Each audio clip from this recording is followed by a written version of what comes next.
Est-ce que la liberté financière, c'est une arnaque ou est-ce que c'est bien réel?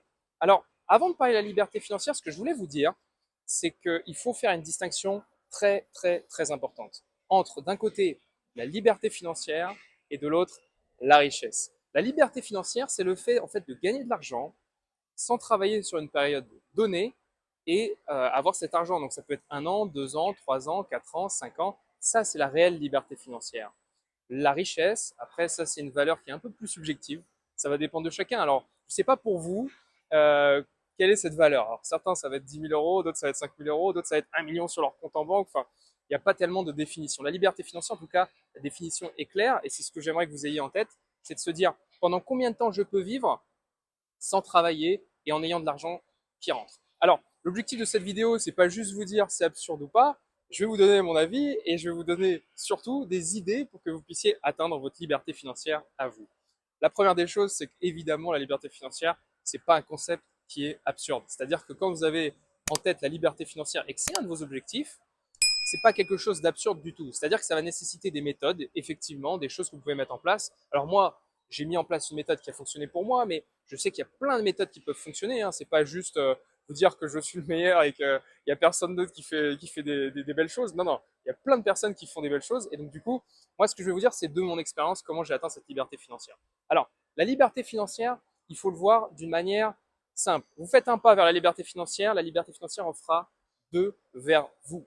En fait, pour atteindre la liberté financière, il faut que vous ayez une méthode, une stratégie. Cette méthode, moi la méthode que je conseille le plus souvent aux entrepreneurs, c'est la méthode qui va tourner autour des abonnements. Tout ce qui va être des prestations autour des abonnements. Si vous êtes prestataire de service, bien souvent je vois une erreur qui fait, comment dire, qui me fait un peu mal et je me dis, c'est dommage. C'est-à-dire que la tentation, c'est de facturer à des prix qui sont des fois exorbitants pour une prestation. Or, l'idée, c'est vraiment d'aller dans la durée avec le client, de le fidéliser, de l'accompagner et d'avoir une prestation dans la durée. Et c'est comme ça que vous atteindrez votre liberté financière. C'est un des moyens pour atteindre votre liberté financière. C'est les abonnements sur plusieurs années. C'est ce qui m'a permis d'avoir la liberté financière et c'est ce qui m'a permis aussi, avec mon entreprise familiale qui était au bord de la faillite au début, d'aller vers de nouveaux objectifs et surtout, je dirais, de créer de la valeur et créer de la richesse. Donc voilà ce que je voulais vous dire par rapport à ça, les abonnements sur plusieurs années. Ça va vous permettre d'avoir une acquisition client plus faible et ça va vous permettre inconsciemment d'avoir votre liberté financière et surtout d'avoir, je sais que c'est un mot qui est un peu tabou pour un grand nombre d'entrepreneurs, mais de la visibilité. Visibilité, c'est le fait d'avoir un peu voilà, de visibilité, de vue sur son chiffre d'affaires. Et je pense qu'il n'y a rien de plus agréable quand vous faites votre travail que d'avoir de la visibilité. Ça, c'est la première des choses. La deuxième des choses, effectivement, je rejoins un certain nombre de personnalités qui vont vous dire et qui vont vous inciter à investir. C'est la deuxième étape. C'est-à-dire que vous avez une première étape, une stratégie, une méthode comme la mienne. D'ailleurs, pour voir la méthode, n'hésitez pas à cliquer sur le lien en dessous de cette vidéo pour voir la méthode que j'ai mis en place avec une vidéo qui est 100% gratuite. Mais vous avez, après, une fois que vous avez fait cette étape, c'est l'investissement. Et quand vous avez cette étape d'investissement, l'idée, c'est plus de se dire, vers quel type d'investissement, quel type d'actif vous allez être vous orienté. Est-ce que ça va être de la bourse? Est-ce que ça va être de l'immobilier par exemple? Et là, j'insiste sur ce point. On va parler ici d'actifs et pas de revenus. Un actif, c'est quelque chose où vous allez mettre de l'argent dedans et ça va vous rapporter en retour sans un effort supplémentaire. C'est ce qu'on appelle un actif, c'est ce qu'on retrouve dans les bilans comptables. Je vais essayer d'être pas trop technique, mais il faut être un peu technique pour vous l'expliquer. Certains d'entre vous le savent déjà, c'est peut-être une répétition, d'autres ne le savent pas, mais donc l'idée vraiment c'est de vous le dire et de vous l'expliquer. Un actif, c'est ça qui rend, je dirais, votre patrimoine plus important et c'est ce qui vous permet d'entretenir votre liberté financière. Donc, on passe d'une activité, d'une entreprise, d'une prestation de service, d'un abonnement de plusieurs années à, par la suite, des investissements. Des investissements en bourse, en immobilier. Moi, ce que je vous conseille, c'est plutôt de partir sur un investissement en bourse. L'investissement immobilier, c'est très intéressant, ça nécessite des techniques, ça nécessite des compréhensions qui vont être différentes et qu'il faut adapter réellement. Si vous avez des bonnes stratégies en bourse, je vous garantis de manière certaine que vous allez faire des résultats concrets en ayant des investissements complètement passifs. Il y a des méthodes qui sont efficaces et pour ça, il ne faut pas, comme dire, changer la roue, il faut essayer de les appliquer tout simplement.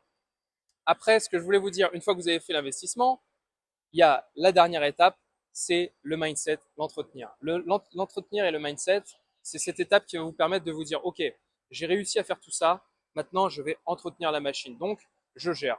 Je gère mes investissements, je gère la stratégie de mon entreprise et je grossis. Et pour grossir, pareil, là, il vous faut vraiment euh, vous faire mentorer, vous faire accompagner. Moi, je sais que je me suis fait accompagner, que ce soit pour ma première entreprise, j'avais un mentor, j'en ai parlé dans une vidéo précédente, le mentor, le cofondateur de Wonderbox. Il y a notamment aussi des moyens de se former. Moi, je me suis beaucoup formé en ligne, j'ai beaucoup lu, et ça, je vous invite à le faire, que ce soit avec moi, avec une autre personne. Le but, c'est pas du tout de dire encore une fois que je suis le meilleur ou que je suis moins bon. L'idée, c'est vraiment de vous accompagner, de vous aider. Et ce contenu, le but, c'est vraiment que vous puissiez appliquer des choses qui ont fonctionné. J'espère vraiment, en tout cas, que vous le comprenez dans ce sens et que vous allez pouvoir vous-même aussi l'appliquer. Voilà. Après, la liberté financière, ça vous permet des choses.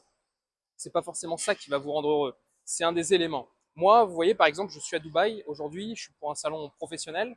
J'ai pris en même temps des vacances, du travail, voilà, j'en profite. Mais ça, c'est grâce à la liberté financière. Si j'avais pas ces contrats qui rentraient à l'heure où je vous parle, ou ces revenus qui rentraient à l'heure où je vous parle, je pourrais pas forcément être à Dubaï, je pourrais pas forcément visiter ces salons.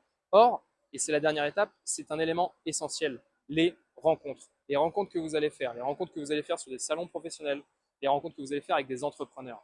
C'est ça qui vous permettra réellement aussi de nouer des liens, d'avoir le succès que vous méritez. N'oubliez pas, peu importe votre point de départ, j'insiste, peu importe votre point de départ, vous méritez de réussir. Pour réussir, basez-vous sur vos réussites et pas sur vos échecs. Je sais que c'est un comportement que je vois souvent chez les entrepreneurs. J'ai raté ci, j'ai raté ça, j'ai raté ci. Bon, la liste peut être longue, on rate tous des choses. Maintenant, ce que je veux, c'est que vous vous mettiez en tête tout ce que vous avez réussi. Et avec ça, je vous promets et je vous garantis que vous avez les clés de votre succès et les clés de la liberté financière. Et comme je vous l'ai dit, c'est pas une arnaque, c'est bien réel.